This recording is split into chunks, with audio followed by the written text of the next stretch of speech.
орлого өгүүлгийн үйлдвэрлэл дээр ханшийн тэгшлэл хийгдээд ерөнхий журнал бичсэн. За энэ дээр бол дансны харьцаа хийгээд дансныхаа харьцааг бид нэр ерөнхий журнал руугаа болвол хуулаа бичсэн байж байгаа. За тэгэхээр манай дээр валютын авлага өгүүлгийн ханшийн тэгшил хийгдсэн тохиолдолд бодит бус ашиг болон бодит бус алдагдал үүснэ. Тэгэхээр энэ бодит бус үүссэн бодит бус ашиг алдагдал маань за орлогын татварын тайлан дээр бол зөрүүгийн тайлан гэж зүйлээр байдаг. За санхүүгийн тайлангийн энэ зөрүүг зохицуулах тайлан дээр хурж ирнэ. За зөрүүгийн тайлангийн төр зөрүү гэсэн хэсэг байж байгаа. Энэ төр зөрүү гэсэн хэсэг дээр бол авлага өгүүлгийн ханшийн тэгшлийн бодит бус ашиг алдагдлууд орж ирдэг. За энэ дээр валютын ханшийн зөрүүгийн бодит бус алдагдал, за валютын ханшийн зөрүүгийн бодит бус ашиг гэсэн байж байна. За манай байгууллагын бодит бус алдагдал маань бодит бус ашиг маань ороод ирсэн байх нэ. За тэгвэл төр зөрүүн дээр төр зөрүү манай байгууллага дээр үүссэн бол төр зөрүүтэй холбоотой хойшлогдсон татварын хөрөнгө болон хойшлогдсон татварын өглөг болвол үүснэ гэж үздэг. За тэгэхээр ямар тохиолдолд хойшлогдсон татварын хөрөнгө үүсэх вэ? Ямар тохиолдолд хойшлогдсон татварын өглөг зүйл үүсэх вэ гэдгийг үзье. За манай дээр бол валютын ханшийн авлага өгүүлгийн төр зөрүү үүссэн учраас авлага хойшлогдсон татварын хөрөнгө өглөгийг бол үүсгэх ёстой гэтэл энэ дээр манай дээр үүсээгүйгээр харагдаж байна. За тэгвэл хойшлогдсон татварын хөрөнгө өглөгөө үүсгэхийн тулд бид нэр тогтмол мэдээлэл рүү ороод хойшлогдсон татварын за хөрөнгө болон өглөгийг бүртгэх журналын бичлэг гэсэн байж байна. Энэ хэсгээс бид нэр за тийм үгүй гэснээс үүсгэнэ гэж үзвэл тийм гэсэн сонголтыг сонгож өгнө. За тийм гэсэн сонголтыг сонгоснороо хойшлогдсон татварын хөрөнгө бол өөр төлбөр тооцоологдож байна. Инээсээ манайх бол санхүү болон татварын тайлан руу хойшлогдсон татварын хөрөнгө өөр төлбөр бол өглөг маань татагдана гэж үзэх нь. За тийм гэсэн сонголтыг сонгоод өгсөн бүгдээрээ буцаад зөрүүгийн тайлан руугаа орж харъя. За энэ дээр хойшлогдсон татварын хөрөнгө үүсээд ороод иржээ. За яагаад хөрөнгө үүссэн бэ гэдэг талаар бүгдээрээ авч үзье. За манай дээр бол байнгын зөрүү үүсээгүй гэж үзэж байгаа учраас байнгын зөрүүгийн зохицуулагдсан дүн нь болвол татвар төлхийн өмнөх хашгаараа орж ирж байна. За үүний 10%-аар нь татварын зардал гэдэг зүйл үүсдэг. За татварын зардал бол үүснэ.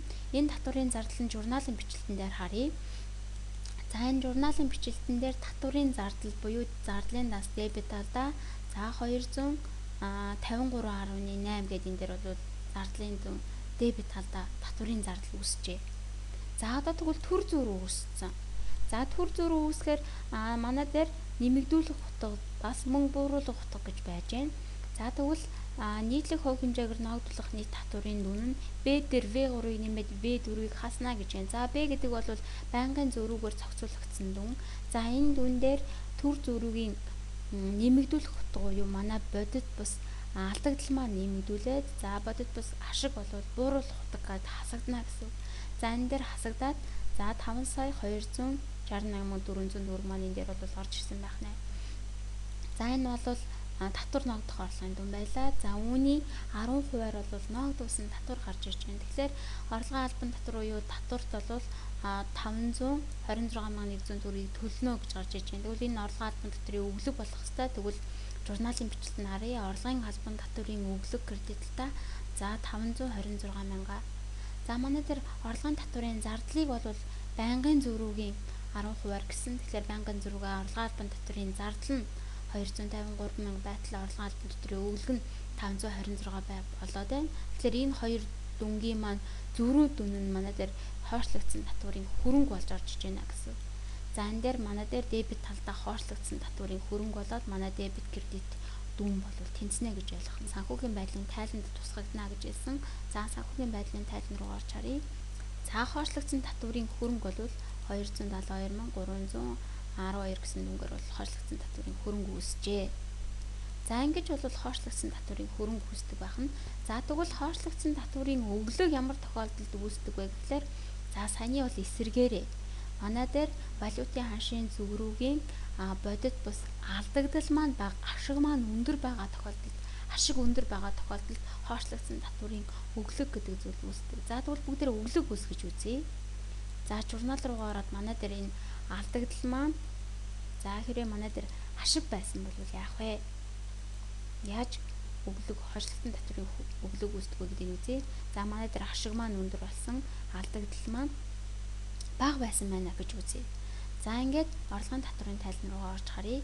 За энэ дээр манай дээр ашиг өндөр гарсан учраас манай санхүүгийн татвар төлөхөөр өмнөх ашиг өндөр гарч ирсэн байна. Түүний 10%-аар нь орлогын татварын зардал гарч ирэх ёстой. За журналын бичлэлээр орлогын татварын зардал маань 798.5 аян дээр бол ороод ирсэн байж байна. За үүний 10%-аар орлогын албан татварын өглөг үүснэ.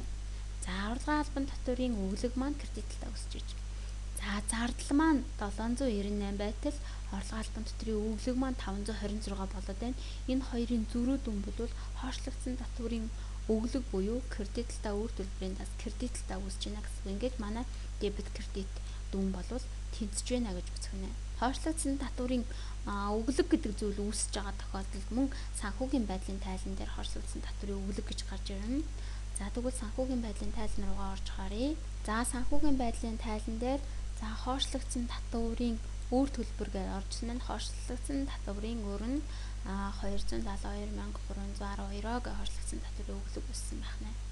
За ингэж бид нэр бол зөрүүгийн тайлан дээр манай байгууллага дээр төр зөрүү гэдэг зүйл үүссэн тохиолдолд манай дээр хойшлогдсон татварын хөрөнгө өглөг бол үүсдэг байх нэ.